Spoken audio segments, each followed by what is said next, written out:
kamu cantik, jadi kayak stimulusnya tuh sama gitu loh. Makasih ya. Jadi ini cepat sembuh dan hidup sehat. iya, jadi waktu itu dia kecelakaan, tapi gue nggak dikabarin apa-apa. Tiba-tiba gue langsung nelfon nyokap gue nanya kayak si Rera oke gitu. Si Rera kan lagi ngapain? Oke dia. Nah ternyata dia tuh abis kecelakaan. Gue nggak tahu sih apa yang gue rasain, cuman kayak seharian tuh gue gundah gulana gitu. Galau gitu. Galau Kayak kenapa nggak ya? jelas. Hati gue tuh nggak tenang gitu. Jadi ceritanya tuh gue kecelakaan jam 5 subuh. Ini kecelakaan ini jahit 4, sini jahit 2.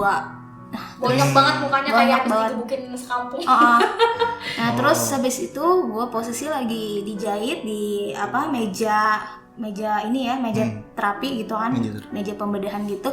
Nah terus dia telepon dong ibu gue, ya kan, dia telepon, mah ada sesuatu nggak? Rena ada apa-apa nggak? Si ibu gue bohong tuh dia, ya kan, nggak ada apa-apa nak. Terus dia ngotot, mah serius, aku ini mau jadi asisten operasi. Jadi asisten operasi tuh nggak bisa pikiran kemana-mana, harus fokus. Nggak ada apa-apa, udah ditutup. Terus dia telepon lagi dong, masih ngotot. Mah serius, aku tuh yang penting tahu ada apa. Terus habis itu ya udah, ibuku bilang, ya udah mama kasih tahu, tapi kamu jangan kaget. Rera kecelakaan. Oh dia terus kayak, oh gitu. Ya udah, yang penting udah tahu.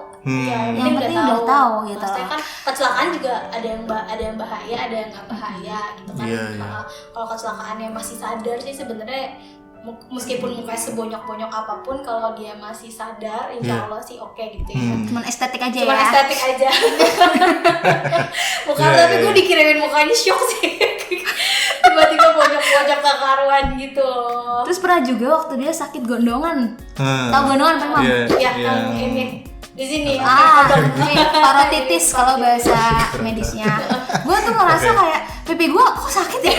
Gue ngaca ya, kayak nggak ada apa-apaan, gigi gue baik-baik aja, kagak ada sari awan. Terus beberapa saat kemudian dia baru telepon. Iya, kalau gue gondongan.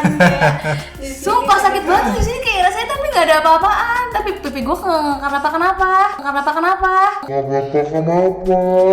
Ya jadi kalau pengalaman sih kayak ada sih beberapa pengalaman ya. Cuman kalau waktu dulu tinggal bareng mungkin nggak bisa kita ngeh karena kita kan tinggal bareng. Jadi kayak nggak usah nanya orang, jadi kita nggak ngeh juga kalau misalnya kita ada feeling. Kita mikirnya sih ketularan ya kalau sakit. Iya, ketularan karena dulu satu sakit ya kita mikirnya bukan sixth sense, itu ketularan gitu. Nah tapi begitu kita tinggal pisah, baru kayak ada beberapa situasi yang kayak apa ini mungkin yang namanya sixth sense. Sixth sense. Atau orang jadi bilang dulu kalau pas tinggal serumah dikiranya ketularan kalau ada satu yang sakit. Tapi emang logis. Tapi sixth kan, sense-nya berarti lebih ke arah yang satu sakit atau kenapa-napa gitu ya? Iya, feeling. Tapi biasanya lebih feelingnya yang lebih kalau berat sih. Kalau misalnya kayak cuman sedih ujian koras terus sedih itu kan wajar ya.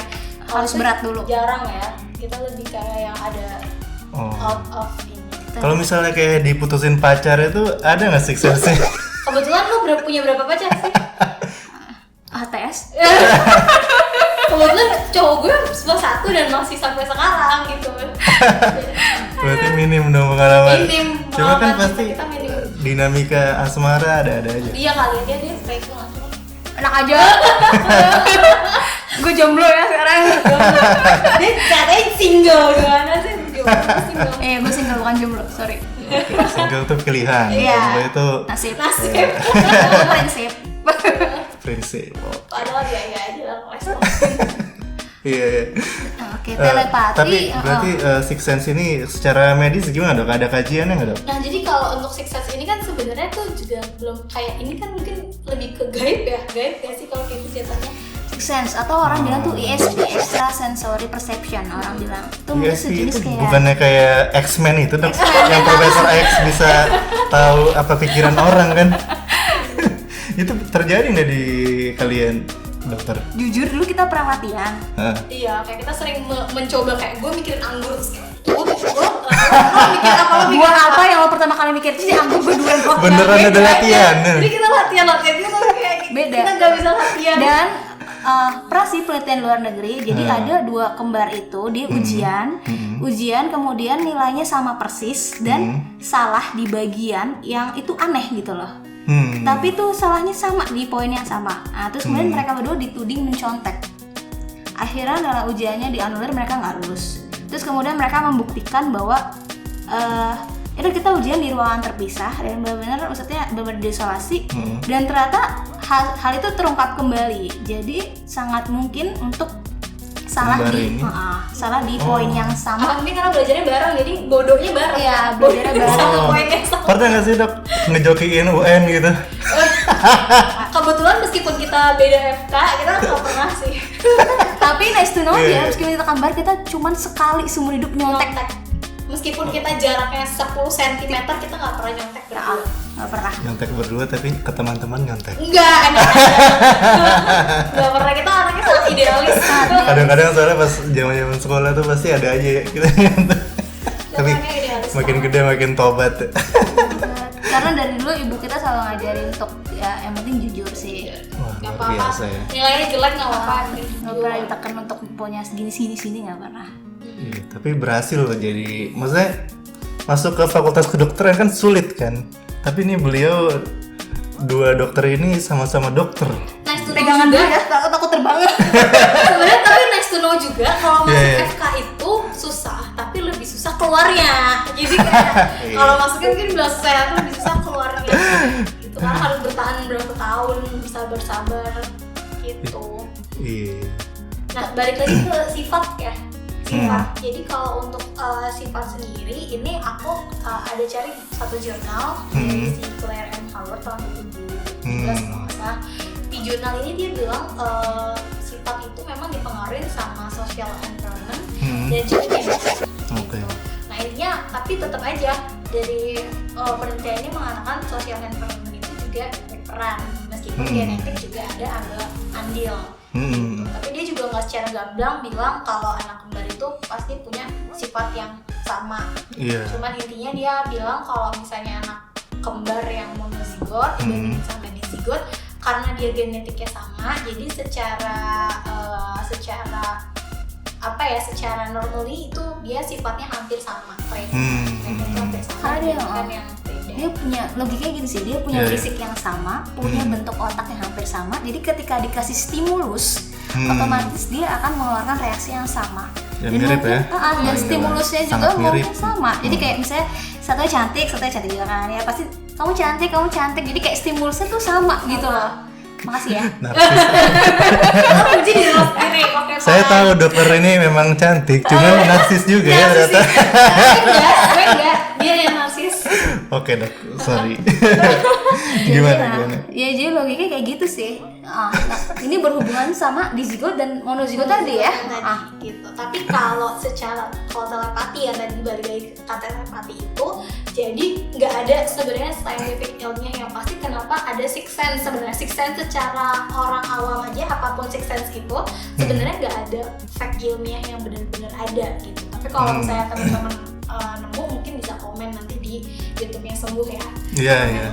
Cuman kalau yang kita cari itu adanya faktor psikologis. Jadi dibandingkan orang saudara biasa, terus saudara yang monozigot dan dizigot itu dibandingkan, ditanya nih, kamu menganggap saudara kamu tuh apa sih gitu. Nah banyak yang dari penelitian ini 80% yang monozigot menganggap bahwa kembaran ini closer than the best friend gitu. Jadi jauh lebih dekat dibandingkan best friend. Jadi sebenarnya bukan kalau dari penelitian ini berarti sebenarnya mengatakan bahwa bukan telepati atau bukan sixth sense-nya, tapi lebih ke pengertiannya gitu. Gue ngerti lo kenapa, lo ngerti gue kenapa tanpa lo ngomong. Kan kalau best friends atau suami istri aja, biasanya kan dia tahu ya cewek istrinya kenapa tanpa istrinya ini cerita. Iya, kadang-kadang gitu memang. Jadi atau misalkan ibu ke anak gitu juga kan suka ada feeling kan. Jadi sebenarnya bukan dari sixth sense-nya, tapi dari psikologis itu dia closer than the best friend. Dia sama. Jadi berarti dia bukan baca pikiran orang lain, tapi dia baca pikirannya sendiri. Gitu. Pernah suatu masa juga Gue gak ngerti nih kalian ini. Dia pernah suatu masa juga deh. Soalnya nanyanya gini, misalkan salah satu dokter itu mikirin, wah Edward Cullen ganteng nih. Terus apakah? Iya kayak mungkin maksudnya baca pikiran gue sendiri ya. Iya, Apa yang gue pikirin mungkin juga sama-sama yang dia Nah, pikirin. misalnya kita nonton TV bareng gitu apa, terus wah nih ganteng nih. Jadi misalnya Kira-kira yang kembarannya mikir yang sama nggak? oh itu selera nggak sih? Sama selera. Karena gue sama dia beda banget kalau cowok. Wanita juga punya selera ya? Ya sih. Ya. Jadi emang kembar itu apa, ada evidence-nya atau pembuktian ilmiahnya kalau similarity-nya, feeling-nya juga kuat, tapi memang selalu lingkungan mempengaruhi banget ya. Itu justru yang paling berpengaruh di hidup kita ya. Iya. Kayak ibu ke anak aja, itu kan sebenarnya hampir mirip sih. Iya. Tapi ada yang bilang itu juga berhubungan sama hormon oksitosin sih. Tapi itu belum kuat juga penelitian yang bilang berapa persen. Nah, jadi belum bisa, bahkan ahli-ahli juga belum bisa mengetahui dasar fisiologi dari telepati ini sendiri. Atau punya aji-aji. Ada sih dulu ya di poster apa acara TV, salah satu acara TV, aku lupa nama acara TV-nya. Itu ada anak kembar juga. Dia gitu. mentalis dua-duanya. Dua-duanya mentalis. Wah, hebat banget ya. Tapi pernah juga sih ada di luar negeri tuh, jadi satu dikagetin, nah terus dia ngerekam detak jantung, tekanan darah dan lain-lain. Itu juga responnya tuh sama, padahal yang dikagetin satunya. Nah itu juga makanya belum bisa ditemukan dasar fisiologi itu seperti apa itu loh. Oke. Terima kasih dok atas ilmu-ilmu yang udah diberikan. Jadi kesimpulannya saudara kembar itu memang ada faktor genetik, kemudian dipengaruhi dari ibu, ada kembar identik dan enggak, tadi monozigot dan dizigot, kemudian sifat-sifat ability sama personality-nya relatif sama, walaupun itu pastinya dipengaruhi sama lingkungan dan kejadian hidupnya. Kemudian punya sixth sense yang dalam artian itu sixth sense lebih ke feeling ya dok, bukan ke telepati atau ilmu hitam atau intuisi lah ya. intuisi seperti kayak feeling. Kayak lo cewek terus ada cowok selingkuh, nah itu intuisi namanya.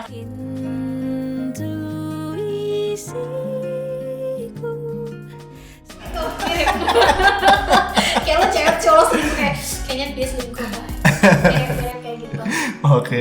Oke dok. Tapi kita apa yang kita sampaikan di sini itu sebenarnya lebih ke pengalaman pribadi ya. Pengalaman pribadi yang banyak pasti cerita-cerita teman-teman jauh lebih menarik, jauh lebih banyak cerita gitu. Dan mungkin teman-teman juga udah sempet cari jurnal-jurnal atau ketemu sama pakar-pakar yang lebih tahu mengenai anak kembar ini. Mungkin nanti bisa sharing juga ke kita dengan cara komen di bawah ya. Bisa komen di YouTube kalau ada pendapat lain atau misalnya ada request narasumber ya. Iya, atau misalnya Dr. Objin kayaknya pendapatnya beda, atau dokter spesialis apa mungkin pendapatnya beda, itu bisa diskusi aja di kolom komentar ya. Betul sekali. Karena kita sangat open ya. Iya, biar kita juga makin seru diskusinya, jadi makin luas. Oke, terima kasih Dr. Michelle dan Dr. Gaby. Siap-siap. Senang bertemu dan kita bisa podcast bareng-bareng. See you next time.